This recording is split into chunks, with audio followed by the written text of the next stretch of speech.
तो बात है जनवरी 2026 की, जब भारत के यूनिवर्सिटी कैंपस में एक नए नियम को लेकर बड़ी हलचल शुरू हुई।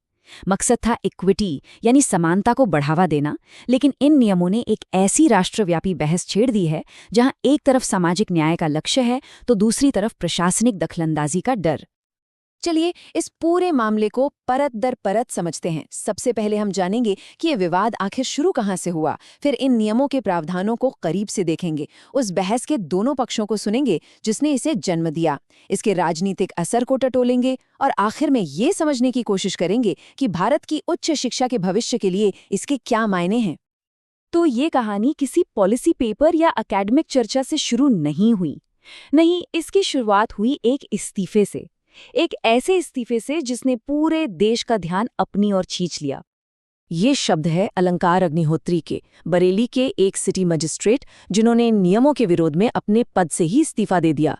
उन्होंने इसे सीधा सीधा काला कानून कहा और ये भी चेताया कि इससे समाज में जाति को लेकर दरार और भी गहरी हो सकती है। लेकिन ये सिर्फ एक इस्तीफे की बात नहीं थी। देखते ही देखते सोशल मीडिया पर #UGC रोलबैक और #ShameOnUGC जैसे हैशटैग्स की बाढ़ आ गई, और जो विरोध जमीन पर था वो रातों रात एक राष्ट्रीय मुद्दा बन गया। तो आखिर इन नियमों में ऐसा है क्या जिस पर इतना हंगामा हो रहा है? चलिए इसे थोड़ा और गहराई से समझते हैं। देखिए, इन नियमों का पूरा नाम है उच्च शिक्षा संस्थानों में इक्विटी का संवर्धन विनियम 2026, और ये 2012 के एक पुराने फ्रेमवर्क की जगह लाए गए हैं। लेकिन इसमें एक बहुत बड़ा और अहम बदलाव है, और वो ये कि पहली बार अदर बैकवर्ड क्लासेस यानी ओबीसी को भी जाति आधारित भेदभाव के दायरे में आधिकारिक तौर पर शामिल किया गया है। अब इन नियमों को लागू करने के लिए एक पूरा का पूरा नया सिस्टम बनाया जा रहा है। हर कॉलेज और यूनिवर्सिटी में समान अवसर केंद्र बनेंगे जो पिछड़े वर्ग के छात्रों की मदद करेंगे।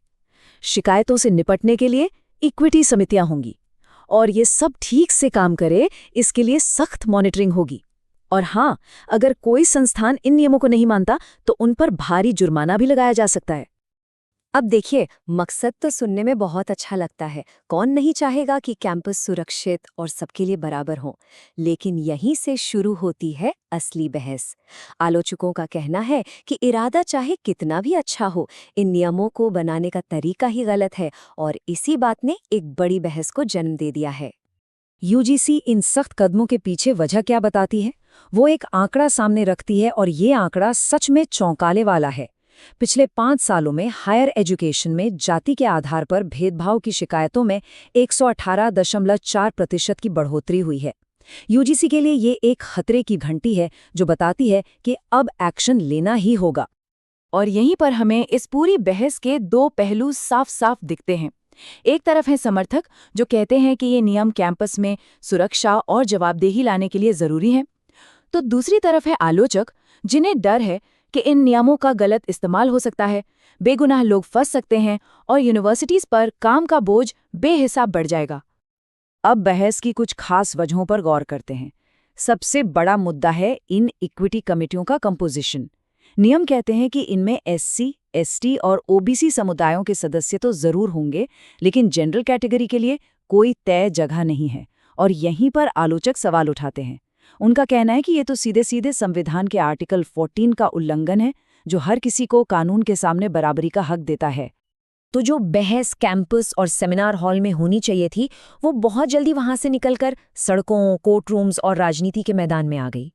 देखिए कि ये सब कितनी तेजी से हुआ।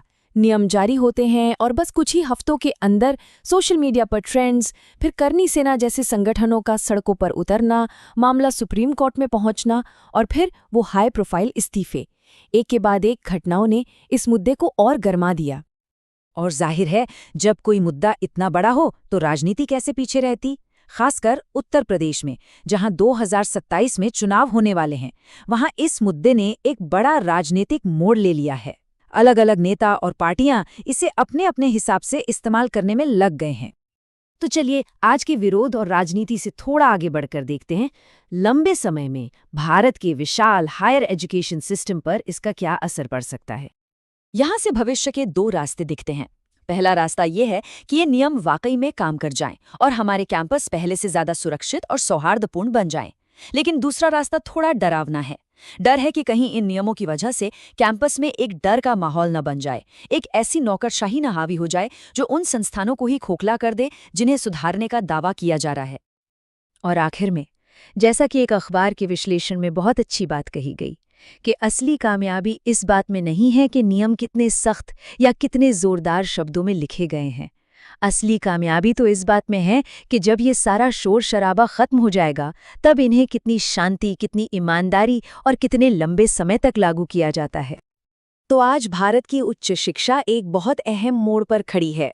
एक बराबरी वाले कैंपस का सपना, वो तो सभी का है, उस पर कोई सवाल नहीं।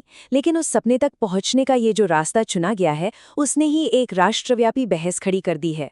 और सवाल हम सबके सामने है, क्या ये नियम सच में समानता लाने का एक जरिया है, या फिर एक ऐसा औजार जो उन्हीं कैंपसों को और बांट देगा जिन्हें वो जोड़ने निकले थे?